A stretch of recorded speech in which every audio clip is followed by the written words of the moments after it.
আজকে আমরা যেটা পড়ব সেটা হচ্ছে মেজারমেন্ট অফ ত্রিকোণমিতিক অ্যাঙ্গেলস। এই চ্যাপ্টারে কি আছে? এই চ্যাপ্টারে কোণ সম্পর্কে ধারণা লাভ করব, মানে কোণ কিভাবে পরিমাপ করব, এটাই আমাদের এই চ্যাপ্টারে মেন বিষয়বস্তু। এবার সবার ফার্স্টে একটা লাইন, স্ট্রেট লাইন দুরকমভাবে রাউন্ড হতে পারে, একটা অ্যান্টি ক্লকওয়াইজ, একটা ক্লকওয়াইজ। যদি অ্যান্টি ক্লকওয়াইজ রাউন্ড করে তবে সেটি পজিটিভ অ্যাঙ্গেল তৈরি করবে, আর যদি ক্লকওয়াইজ রাউন্ড করে তবে সেটি নেগেটিভ অ্যাঙ্গেল তৈরি করবে। এই চ্যাপ্টারে মূলত আমাদের পজিটিভ অ্যাঙ্গেল নিয়েই পড়তে হবে।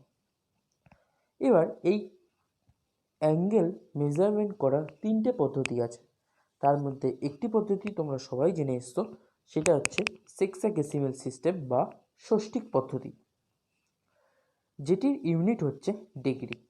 2 নম্বর হচ্ছে সেন্টাসিমাল সিস্টেম বা শতক পদ্ধতি। 3 নম্বর হচ্ছে সার্কুলার সিস্টেম বা বৃত্তীয় পদ্ধতি। সেন্টাসিমাল সিস্টেম বা শতক পদ্ধতিটি এই চ্যাপ্টারে মূলত পড়তে হবে না, কারণ সেন্টাসিমাল সিস্টেম বা শতক পদ্ধতিটি এখন ব্যবহার করা হয় না।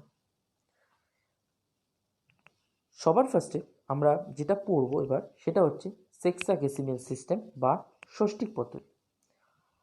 আমরা সকলেই জানি 1 right angle is equal two 90 degree, এক সমকোণ সমান সমান 90 ডিগ্রি।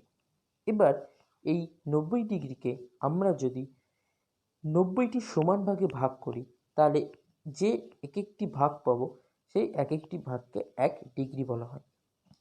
এবং এই প্রতিটি ডিগ্রিকে যদি আমরা 60 দিয়ে ভাগ করি, সমানভাবে 60 ভাগে ভাগ করি, তবে যে এক একটি খণ্ড পাবো সেই এক একটি খণ্ডকে মিনিট বলবো, মানে 1 ডিগ্রি সমান সমান 60 মিনিট। এবার প্রতিটি মিনিটকে যদি আমরা সমান 60 ভাগে ভাগ করি, তবে এক একটি ভাগকে 1 সেকেন্ড বলবো, তার মানে 1 মিনিট সমান সমান 60 সেকেন্ড। কি বললাম? সেক্সাডেসিমাল সিস্টেম বা ষষ্ঠিক পদ্ধতির ইউনিট হচ্ছে degree. 1 right angle is equal two 90 degree বা এক সমকোণ সমান সমান 90 ডিগ্রি, এটা আমরা সকলেই জানি। এবার এই 90 ডিগ্রিকে আমরা যদি সমান 90টি ভাগে ভাগ করি, তবে যে এক একটি ভাগ পাবো সেই এক একটি ভাগকে 1 ডিগ্রি বলে এবং 1 ডিগ্রি বলে। এবং এই প্রতিটি ডিগ্রিকে যদি আমরা সমান 60টি ভাগে ভাগ করি, তবে যে এক একটি ভাগ পাবো সেই এক একটি ভাগকে 1 মিনিট বলে, তার মানে 1 ডিগ্রি সমান সমান 60 মিনিট। এবার এই প্রতিটি মিনিটকে যদি আমরা সমান 60টি ভাগে ভাগ করি, তবে যে এক একটি ভাগ পাবো সেটিকে 1 সেকেন্ড বলে, তার মানে 1 মিনিট সমান সমান 60 সেকেন্ড। উদাহরণ হিসাবে 23 degree 33 degree 45 minute, 43 degree 7 minute 33 second. এবার আমরা যেটা পড়বো সেটা হচ্ছে সার্কুলার সিস্টেম বা বৃত্তীয় পদ্ধতি। সার্কুলার সিস্টেম বা বৃত্তীয় পদ্ধতির ইউনিট হচ্ছে রেডিয়ান, যেটা অনেকটা সি এর মতো। এখানে ফার্স্ট একটা আমরা সার্কেল লিখেছি, ফার্স্ট ড্রটা দেখবে এখানে একটা সার্কেল লিখেছি, সার্কেলের রেডিয়াস হচ্ছে বা ব্যাসার্ধ হচ্ছে আর, ব্যাসার্ধের সমান করে আর্ককে একটা দৈর্ঘ্য নিয়েছি যেটির দৈর্ঘ্য হচ্ছে আর। এবার সেই দুটো পয়েন্ট আমরা যদি অ্যাড করে দিই, তাহলে এই ব্যাসার্ধ এবং আর্ক সেন্টারে যে অ্যাঙ্গেলটা উৎপন্ন করছে সেটিকেই 1 রেডিয়ান বলে। তাহলে কি বললাম, যে একটা সার্কেল লিখেছি, সেই সার্কেলের রেডিয়াস বা ব্যাসার্ধ হচ্ছে আর, ব্যাসার্ধের সমান করে আর্ক থেকে একটা লেন্থ কেটে নিয়েছি এবং সেই ক্ষেত্রে সেন্টারে যে অ্যাঙ্গেলটা উৎপন্ন করছে সেটা হচ্ছে 1 রেডিয়ান। মানে বৃত্তের ব্যাসার্ধ এবং বৃত্তচাপের দৈর্ঘ্য যদি সমান হয় এবং তারা মিলিত হয়ে যে সেন্টারে যে বা কেন্দ্রে যে কোণটা উৎপন্ন করছে সেটিকে 1 রেডিয়ান বলে। এক্সাম্পল হিসাবে pi radian by 2, pi radian by 3, 2 pi radian by 4, 6 pi radian by 4। এবার নিচের সার্কেলটা দেখো বা নিচের ড্রটা দেখো, এখানে একটা সার্কেল এঁকেছি এবং সার্কেলের ব্যাসার্ধ হচ্ছে আর বা রেডিয়াস হচ্ছে আর, এবং বৃত্তচাপ এটা বা আর্কের একটা লেন্থ নিয়েছি সেটা হচ্ছে এস। এস আর আর মিলে মানে ব্যাসার্ধ ও বৃত্তচাপ নিয়ে যে সেন্টারে যে অ্যাঙ্গেলটা বা কোণটা উৎপন্ন করছে সেটিকে থিটা বলেছি।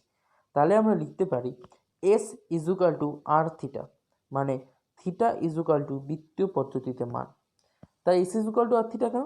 এস মানে বৃত্তচাপের দৈর্ঘ্য, সেটা সমান সমান ব্যাসার্ধ গুণ কেন্দ্রে উৎপন্ন কোণ, এবং এই কোণটি সবসময় দেখো লেখা আছে বৃত্তীয় পদ্ধতিতে মান। কেন বৃত্তীয় পদ্ধতির মান? তোমাদের প্রশ্ন আসতেই পারে। আমরা আগের পদ্ধতিতেই পড়েছি যে একটা ব্যাসার্ধ এবং একটা বৃত্তচাপ যদি মিলিত হয়ে সেন্টারে যে কোণটা উৎপন্ন করে সেটা অলওয়েজ রেডিয়ানে হয়। এক্ষেত্রে 1 রেডিয়ান হবে না, কারণ এক্ষেত্রে ব্যাসার্ধ বৃত্তচাপের দৈর্ঘ্যটা সমান না, তার জন্য এটা 1 রেডিয়ান হবে না। যদি সমান হতো তাহলে 1 রেডিয়ান হতো, যেহেতু সমান নয় তাই আমরা এটাকে থিটা দিয়ে ডিনোট করেছি। এটার মান যে কোনো কিছু হতে পারে। এবার তোমাদের সুবিধার্থের জন্য আমরা এই চ্যাপ্টারে যেটা সবথেকে বেশি ইম্পর্টেন্ট জিনিস সেটা হচ্ছে কনভারসেশন। মানে আমরা দুটো সিস্টেম সম্পর্কে জেনেছি, একটা হচ্ছে সেক্সাগেসিমাল সিস্টেম বা বৃত্তীয় ষষ্ঠিক পদ্ধতি, আর একটা হচ্ছে সার্কুলার সিস্টেম বা বৃত্তীয় পদ্ধতি। এবার এই দুটোর মধ্যে কনভারসেশন পড়ব। দেখো আমরা সবাই জানি যে 180 ডিগ্রি সমান সমান পাই রেডিয়ান, তাহলে 1 ডিগ্রি সমান সমান পাই বাই 180 রেডিয়ান। তাহলে কোনো ডিগ্রিকে রেডিয়ানে নিয়ে যেতে গেলে আমরা পাই বাই 180 দিয়ে গুণ করে দেবো। যেমন 36 ডিগ্রিকে আমরা যদি রেডিয়ানে নিয়ে যাই বা সার্কুলার সিস্টেমে নিয়ে যাই, তাহলে 36 ইন্টু পাই বাই 180 ক্যালকুলেশন করলে পাই বাই 5 রেডিয়ান। তাহলে কি বুঝলাম? যে সেক্সাগেসিমাল সিস্টেম থেকে সার্কুলার সিস্টেম বা ষষ্ঠিক পদ্ধতি থেকে বৃত্তীয় পদ্ধতিতে নিয়ে যেতে গেলে পাই বাই 180 দিয়ে গুণ করতে হয়। এবার তার ঠিক অপোজিটটা পড়ব, সার্কুলার সিস্টেম থেকে সেক্সাগেসিমাল সিস্টেম বা বৃত্তীয় পদ্ধতি থেকে ষষ্ঠিক পদ্ধতিতে নিয়ে যাব কিভাবে। সেটা হচ্ছে তার ঠিক উল্টো, 1 রেডিয়ান সমান সমান 180 ডিগ্রি বাই পাই। তাহলে 11 পাই বাই 3, মানে এটা রেডিয়ানে আছে, এটাকে যদি আমরা ষষ্ঠিক পদ্ধতিতে নিয়ে যাই তাহলে 180 বাই পাই দিয়ে মাল্টিপ্লাই করতে হবে। তাহলে 11 পাই বাই 3 গুণ 180 বাই 3, সেটাকে ক্যালকুলেশন করলে হচ্ছে 660 ডিগ্রি। 4 পাই বাই 9 রেডিয়ান, সেটাকে বৃত্তীয় পদ্ধতি থেকে ষষ্ঠিক পদ্ধতিতে নিয়ে যেতে গেলে 4 pi by 9 into 180 degree by pi, calculation করে হচ্ছে 80 ডিগ্রি। তাহলে যেটা বুঝলাম আমরা সেটা হচ্ছে সেক্সাগেসিমাল সিস্টেম থেকে সার্কুলার সিস্টেমে নিয়ে যেতে গেলে পাই বাই 180 দিয়ে মাল্টিপ্লাই করতে হবে, আর সার্কুলার সিস্টেম থেকে সেক্সাগেসিমাল সিস্টেমে নিয়ে যেতে গেলে 180 বাই পাইতে গুণ করতে হবে। এবার কিছু সংখ্যক স্টুডেন্টদের মধ্যে একটা প্রশ্ন আসে বা একটা প্রবলেম আসে, সেটা হচ্ছে কোনটার ক্ষেত্রে কোনটা মাল্টিপ্লাই করব, মানে কনভারসেশনের সময় কোনটার সাথে কোনটা মাল্টিপ্লাই করব এটা গুলিয়ে যায়। সো তার জন্য একটা উপায় আছে, সেটা হচ্ছে আমরা একটা জিনিসই মনে রাখবো, পাই বাই 180 না 180 বাই পাই সেটা মনে রাখবো না। আমরা যেটা মনে রাখবো সেটা হচ্ছে শুধু পাই বাই 180 দিয়ে গুণ করতে হবে। তা আমরা জেনে এসেছি যে ডিগ্রি থেকে রেডিয়ানে নিয়ে যেতে গেলে, মানে সেক্সাগেসিমাল সিস্টেম থেকে সার্কুলার সিস্টেমে নিয়ে যেতে গেলে পাই বাই 180 দিয়ে গুণ করতে হয়। এটাই আমরা শুধু মনে রাখবো। আর আমাদের ক্লাস 11-এ 95% ম্যাথেই যদি সার্কুলার সিস্টেমে সেই ডিগ্রিটা বা কোনটা যদি সার্কুলার সিস্টেমে থাকে বা বৃত্ত পদ্ধতি থাকে, তাহলে পাইটা অবশ্যই উপরেই থাকে। খুব কম সংখ্যক অঙ্কের ক্ষেত্রেই পাইটা থাকেই না। সো সেটার ক্ষেত্রে কী প্রসেস সেটা না আমি পরে বলছি। তো সেক্ষেত্রে আমরা বুঝতে পারলাম যে সার্কুলার সিস্টেমের ক্ষেত্রে পাইটা উপরেই থাকে। তাহলে আমরা সবসময় এটা মনে রাখবো যে ডিগ্রি থেকে রেডিয়ানে যখনই যাব তখনই আমরা পাই বাই 180 গুণ করবো, কারণ পাইটা উপরে আছে। আর ডিগ্রিতে থাকলে সাধারণত পাইটা থাকে না, ম্যাক্সিমাম ক্ষেত্রে পাইটা কি না থাকে না। তাহলে সেক্ষেত্রে কী হবে, 180 বাই পাইতে গুণ করব। বা যেটা মনে রাখবো সেটা হচ্ছে, আমরা একটা জিনিস মনে রাখবো সেটা হচ্ছে ডিগ্রি থেকে রেডিয়ান নিয়ে যাই কীভাবে, 180 বাই পাইতে গুণ করতে হবে। তার ঠিক অপোজিট প্রসেস যখন হবে তাহলে 180 বাই পাইটাকে উল্টে দেবো, উল্টে দিলে কত হবে, পাই বাই 180। তাহলে আমরা কি মনে রাখবো, যে রেডিয়ান থেকে যখন ডিগ্রিতে যাচ্ছি, মানে সার্কুলার সিস্টেম থেকে যখন সেক্সাগেসিমাল সিস্টেমে যাচ্ছি, তখন 180 বাই পাইতে গুণ করব। তাহলে আমাদের কি হলো, একটা মনে রাখলেই হলো যে কি ডিগ্রি থেকে রেডিয়ানে যাব পাই বাই 180। যখনই তার ঠিক উল্টো প্রসেসটা বলবো, যেটা গুণ করতাম সেটাকে উল্টে দেবো, মানে পাই বাই 180টাকে উল্টে দিলে 180 বাই পাই। এবার তোমাদের সুবিধার্থের জন্য আমি কিছু এক্সাম্পল করেছি, সেগুলো তোমাদেরকে বুঝিয়ে দিচ্ছি। এবং যে কটি প্যাটার্ন তোমাদের 11-এ আছে সেই কটি প্যাটার্ন আমি তোমাদের দেখিয়ে দিচ্ছি, এবং আমি আশা করি এই কটি প্যাটার্ন যদি তোমরা বুঝে যেতে পারো তাহলে মোটামুটি এক্সারসাইজের ম্যাক্সিমাম থেকে ম্যাক্সিমাম অঙ্কই তোমরা নিজেরাই সলভ করতে পারবে। সবার ফার্স্টে যেটা আসবো সেটা হচ্ছে 90 ডিগ্রি 20 মিনিট 48 সেকেন্ড কোণকে সমকোণ এককে প্রকাশ করো। তাহলে সবার ফার্স্টে 48 সেকেন্ডকে মিনিটে নিয়ে এসেছি, তাই আমরা 60 দিয়ে ভাগ করেছি, কারণ আমরা সবাই জানি সেকেন্ড থেকে মিনিটে আসতে গেলে 60 দিয়ে ভাগ করতে হয়। তাই কী হয়েছে 20 × 48/60, ক্যালকুলেশন করে হলো 104/5 মিনিট। এবার এই মিনিট থেকে ডিগ্রিতে যেতে গেলে 60 দিয়ে ভাগ করতে হয়, তাই কী হয়েছে 104 / 5 × 60, ক্যালকুলেশন করে হয়েছে 6976 / 75 × 90 সমকোণ। এখানে কেন সমকোণ লিখেছি, কারণ ওটা সমকোণ এককে প্রকাশ করতে বলেছে যেহেতু, এবং সেখান থেকে ক্যালকুলেশন করে হয়েছে 1.13.3375 সমকোণ। তারপর দেখো 63 ডিগ্রি 14 মিনিট 51 সেকেন্ডকে বৃত্তীয় এককে প্রকাশ করো, মানে সেক্সাডেসিমাল সিস্টেমে আছে, সার্কুলার সিস্টেমে নিয়ে যাবো। তাহলে 51 সেকেন্ডকে মিনিটে নিয়ে যেতে গেলে 60 দিয়ে ভাগ করেছি, ক্যালকুলেশন করে হয়েছে 297/20 মিনিট। তারপরে মিনিটকে ডিগ্রিতে নিয়ে যেতে গেলে 60 দিয়ে ভাগ করেছি, তাই 297 / 20 × 60, ক্যালকুলেশন করে হচ্ছে 25299 / 400 ডিগ্রি। এবার দেখো এখানে আমরা একটা রাইট অ্যাঙ্গেল ইউজ করেছি, মাল্টিপ্লাই করেছি, তাই নিচে 90 ডিগ্রি ডিভাইডেড করে দিয়েছি। এবার সেখান থেকে ক্যালকুলেশন করে হচ্ছে যে 25299 / 400 × 90, এই 90টা নিচের 90টা কেন হচ্ছে, কেন দেখো পাশে একটা সমকোণ লিখেছি, মানে রাইট অ্যাঙ্গেল, একটা রাইট অ্যাঙ্গেল নিয়েছি তাই একটা 90 ডিভাইডেড করে দিয়েছি। এবার সেখান থেকে ক্যালকুলেশন করে হলো 2811 / 4000 রাইট অ্যাঙ্গেল। এবার আমরা জানি যে 1 right angle is equal to π/2 radian, because 2 right angle বা এক সমকোণ ইজ ইকুয়াল টু π রেডিয়ান, তাহলে 1 এখানে আমরা আবার বলছি যে 2811 / 4000 সমকোণ হয়েছে। এটাকে আমরা 2811 / 400 × π/2 রেডিয়ান কেন করেছি, কারণ এক সমকোণ সমান সমান π/2 রেডিয়ান, কারণ আমরা জানি 180 ডিগ্রি সমান সমান π/2, তাহলে 180 ডিগ্রি সমান সমান π রেডিয়ান, তাহলে 90 ডিগ্রি সমান সমান π/2 রেডিয়ান। তাহলে সেখান থেকে ক্যালকুলেশন করে কত হয়েছে 2811 π/8000 রেডিয়ান। এবার তোমাদেরকে এটা আমরা সমকোণ এককে প্রকাশ করে বৃত্তীয় পদ্ধতিতে নিয়ে গেছি, কারণ কিছু অঙ্কের ক্ষেত্রে এটা থাকে।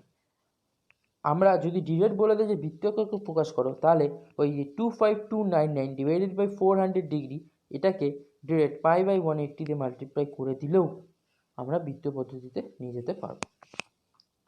এবার হচ্ছে আরেকটি এক্সাম্পল, একটি সুষম পঞ্চভুজের অন্তর্কোণের পরিমাণ ষষ্ঠিক ও বৃত্তীয় এককে প্রকাশ করো। আমরা কি জানি যে কোনো বহুভুজের অন্তর্কোণের সমষ্টি 2 গুণ বহুভুজের বাহু সংখ্যা -4 সমকোণ। তাহলে সুষম পঞ্চভুজ মানে যার বাহু সংখ্যা 5টি, তাহলে সুষম পঞ্চভুজের 5টির অন্তর্কোণের সমষ্টি 2 × 5 -4 সমকোণ, ক্যালকুলেশন করলে 6 সমকোণ। তাহলে 5টি অন্তর্কোণের সমষ্টি 6 সমকোণ হলে প্রত্যেকটি অন্তর্কোণের পরিমাপ 6/5 সমকোণ। তাহলে সুষম পঞ্চভুজের প্রত্যেকটি অন্তর্কোণের ষষ্ঠিক পরিমাপ কত হবে, 6/5 সমকোণ আছে তাই 90 ডিগ্রি বসিয়েছি, ক্যালকুলেশন করলে 108 ডিগ্রি। এবার বৃত্তীয় পরিমাপ কত হবে 6/5 × π/2, কারণ সমকোণ আছে, কারণ আমরা জানি যেহেতু রেডিয়ানে নিচ্ছি তাই সমকোণ মানে π/2, ক্যালকুলেশন করলে 3π/5 রেডিয়ান।